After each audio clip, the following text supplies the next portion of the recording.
Конечно, очень важно подготовить себя, свою душу к тому, чтобы мы могли воспринять эту Божью благодать. Смысл заключается в том, что мы были, приняв эту милость от Бога, уже стали не ложными исполнителями.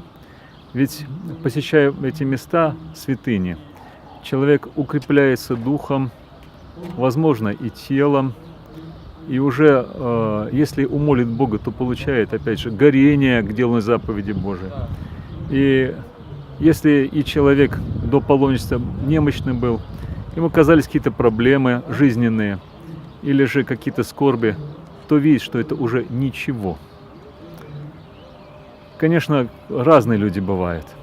Кто чего ищет? Кто ищет благополучия, может семейного, может устроения жизни своей, а кто ищет горнего, вышнего мира, тот, конечно, получает значительно больше.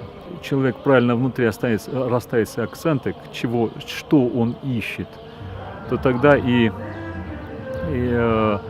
Господь дает то, что ему полезно.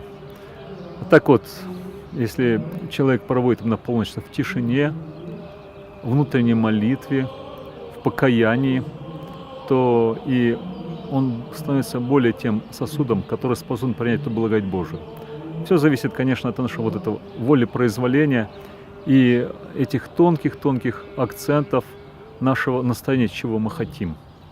Если что-то ложное в нас, то оно, это наполнение внутреннего сосуда духовного, мешает вместить и милость Божию. Будем хотеть доброго не по человеческому рассуждению, а евангельскому, то Господь дает человеку, который способен это вместить и возрастить в себе. Какой пример можно привести? Только на примерах угодников Божьих. Например, святителя Николая, Иоанна Златоустова, мученика Василиска. Святых можно приводить много, но, наверное, это достаточно. Помоги всем, Господи, следовать Христу.